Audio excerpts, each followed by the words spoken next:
สบายดีข้าพเจ้าชื่อสัมมาเนนคำกาศรีวรอายุ19ปีปัจจุบันนี้กำลังเรียนอยู่มศทงอยู่สันม.7 ของเมืองไซธานีแขวงนครหลวงเวียงจันทร์สัมมาเนนอาศัยอยู่วัดปนาเมืองไซธานีแขวงนครหลวงเวียงจันทร์มื้อนี้สัมมาเนนมีความภาคภูมิใจหลายที่ทางอาจารย์เล่เนาะได้มาสัมภาษณ์สนมื้อนี้เนาะก็แสดงขอความยินดีต้อนรับเนาะเลยจะพูดว่าสนเริ่มเรียนภาษาอังกฤษแรกๆนั้นเป็นจังได๋โอ้เป็นคำถามที่ดีหลายเนาะตอนเรียนแรกๆหั่นก็บอกเป็นคนที่ว่าบ่ฮู้ดอกแต่ว่าใจแบบก่อนอื่นเนาะเฮาต้องก็ถามตัวเองว่าเฮาพร้อมที่จะทุ่มเทเฮือแฮงเฮาบ่ว่าสิทุ่มเทกับมันเฮาพร้อมที่ต่อสู้กับมันบ่ว่าถ้าพร้อมเพียงพร้อมแล้วเฮาก็จะเริ่มเรียนแต่ตอนเรียนชีวิตหั่นก็บ่ฮู้ดอกแต่ว่ามันตั้งคำถามไปถามอาจารย์ว่าถามว่าตัวนี้ใส่จังได๋ถามจนอาจารย์ตอบบ่ได้นั่นแหละสำหรับเฮาเนาะตอนเรียนแรกๆสอบแบบหนักๆโลดแม่นละสอนลักเลยคือเฮาบ่เข้าใจเฮาต้องถามตอนเวลานั้นเลยเฮาบ่ต้องปะตัวเองว่าเฮาบ่เข้าใจแล้วก็ปะมันจุดนั้นมันจุดที่เฮ็ดให้เฮาต่ำลงคือเฮ็ดบ่เข้าใจลงคืออยากฮู้อยู่ว่าเรียนภาษาอังกฤษณปัจจุบันนี้ได้จักปีแล้วเริ่มเรียน2016เนาะก็ถือว่าใกล้2016นี่เองแม่นละประมาณ3ปีแล้วแม่นละ3ปีเองแม่นละก็หลายๆคนที่เข้ามาถามสนว่าสนเรียนจังได๋ชื่อช่วงนึงช่วงจบเรียนปีนึงเนาะเข้า2018น่ะมีผู้หญิงคนนึงมาถามว่าสนเจ้าเรียนภาษาอังกฤษได้จักปีแล้วเฮาตอบว่าได้1ปีโอ้เจ้าก็เว้าภาษาอังกฤษได้ดีแท้นะครับเพราะว่าขอบใจหลายเป็นคำที่ชื่นชมที่ดีแต่ว่าเจ้าฮู้บ่ว่าที่ผ่านมาน่ะค่อยผ่านการฝึกสอบซ้ำใด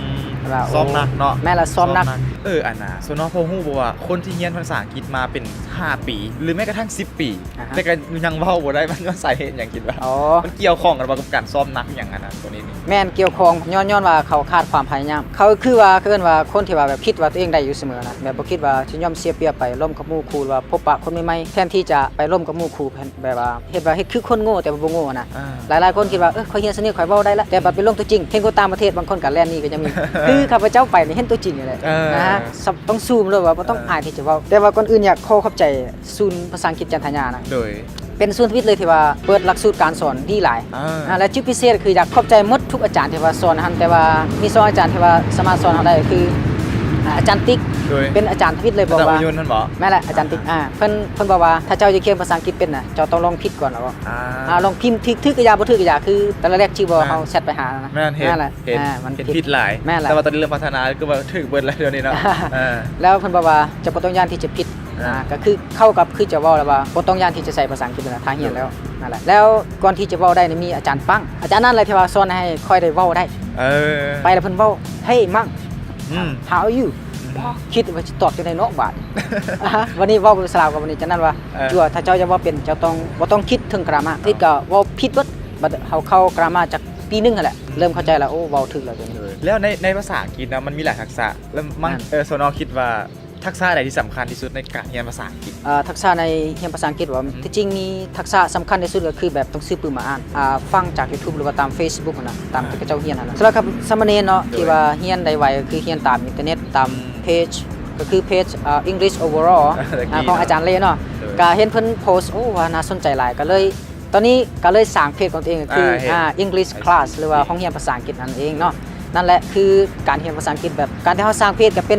จุดเปอร์เซ็นต์นึงที่ว่าฝึกในการเขียนภาษาอังกฤษออกมาแบบสร้างไอเดียขึ้นมาใหม่มื้อนี้เขาจะเขียนหยังลงไปให้ถึกใจผู้คนแม่นบ่นี่จะนี่ก็เป็นจุดสำคัญที่ว่าจุดประเด็นในการฝึกในการเรียนภาษาอังกฤษฝึกในตัวแล้วเรียนภาษาอังกฤษมาราวๆประมาณ3ปีมีช่วงเวลาใดบ่ที่รู้สึกแบบตัวเองต่ำต้อยที่สุดแบบท้อที่สุดเลยขนาดในการเรียนภาษาอังกฤษนี่มีช่วงอยู่ม6ไกลจิเซ็งตอนม6เนาะไกลจิเซ็งคือแบบไปเรียนนี่จักอาจารย์ก็บ่แม่นว่าติอาจารย์เด้อแต่ว่าอยากขอบใจที่ว่าให้เวียกบ้านหลายๆเนาะแม่นล่ะแต่ว่าการที่ให้เวียกบ้านน่ะก็เป็นอาจารย์ผู้นึงที่ว่าเข้ามาฝึกเฮาว่าเฮามีความรู้มันเพียงพอบ่เฮามีความอดทนเพียงพอที่ว่าจะสู้กับมันแต่ว่าสามเณรคิดว่าจุดใดที่เฮามองเฮาท้อที่สุดน่ะความสำเร็จมันยืนอยู่หั่นแหละเคยมีบ่อยากเรียนละบ่อยากเอามาอ่านละหนังสือยากโพดเคยมีบ่ตัวนี้เกี่ยวกับภาษาอังกฤษนี่เคยแต่ว่าไปซอกหาแรงบันดาลใจคือสู้เห็นอาจารย์เนาะอาจารย์เล่เนาะโพสต์ลงวิดีโอเกี่ยวกับภาษาอังกฤษ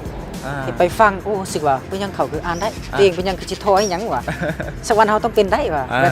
จากการที่ท้อสุดเป็นแรงบันดาลใจขึ้นมาเฮาต้องเฮ็ดขึ้นมาแบบจากนั้นเราก็เลยเริ่มจับปืนมาอ่านน้อยๆไปวันนี้แต่ละหลักคือฟังมันมักฟังหลายกว่าติดตามทุกวิดีโอที่เอาลงแล้วเมื่อกี้นี้ได้เว้าถึงจุดท้อถอยจุดหยังผ่านมาเนาะแล้ววันนี้เคยไป experience กับจุดที่แบบจุดสูงสุดของตัวเองบ่มันเมื่อใดตอนไปสัมภาษณ์กับอาจารย์ติ๊กสัมภาษณ์ว่าบ้านทางงอนเนี่ยว่ามันเป็นการท่องเที่ยวหรือว่าจราจรเป็นแนวใดซั่นนะไปสัมภาษณ์ตอนนั้นรู้สึกว่าตื่นเต้นขนาดวันนี้จักแบบบ้านกันหลายวันนี้ก็เลยคิดว่าโอ้ยาละเปลี่ยน เอิ้นว่าจังได๋ว่าเปลี่ยนปัญหาให้เป็นสิ่งที่ว่าผลักดันเฮาขึ้นมานะก็เลยไปสัมภาษณ์การที่เฮาได้ภาษาอังกฤษนี่สนคิดว่ามันมีผลดีอย่างไรเกี่ยวกับเฮาในชีวิตในการนำใช้ชีวิตเฮาแล้วก็เวียกงานต่างๆแล้วก็อาชีพในอนาคตคือว่าเดี๋ยวนี้ภาษาอังกฤษมันใช้ในทั่วโลกแล้วเนาะคนที่ได้ภาษาอังกฤษนี่มีโอกาสที่จะได้เวียกหลายกว่าคนที่บ่ได้เนาะก็คือว่าบ่แม่นว่าเฮาสิได้ภาษาอังกฤษแล้วเฮาสิมีหยังก็สิอยู่สูงกว่าหมู่แต่แน่นอนว่าเจ้าได้ภาษาอังกฤษแน่นอนว่าเจ้าสามารถเหยียบโลกนี้ได้คือเจ้าได้ภาษาอังกฤษก็สำคัญหลายในอนาคตของเจ้าคือเจ้าสามารถพบกับคนใหม่ๆคือคนต่างประเทศเข้ามาถ้าเจ้าอยากไปเฮ็ดเวียกกับบริษัทแน่นอนเจ้าต้องพัวพันคนต่างประเทศคนลาวเฮาก็บ่มาดูถูกเด้อแต่ว่าเอิ้นว่าการพัฒนายังค่อนข้างช้าที่ยังบ่ทันสมัยของต่างประเทศมันว่องไวกว่านั่นแหละแล้วสน้อยจะฝากถึงคนที่ว่าตอนนี้เนาะเรียนภาษาอังกฤษแล้วยังบ่ได้แล้วก็ท้อแล้วมีบางคน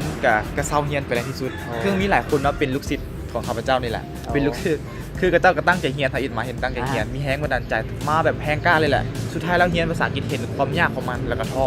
แล้วก็เซาไปในที่สุดเห็นหลายคนตัวนี้นะแล้วสน้อยคิดว่าสิมีแฮงบันดาลใจให้กับเจ้าได้ไดครับมื้อนี้เนาะสามเณรอยากให้แฮงบันดาลใจว่าทุกคนเกิดมาเนาะบ่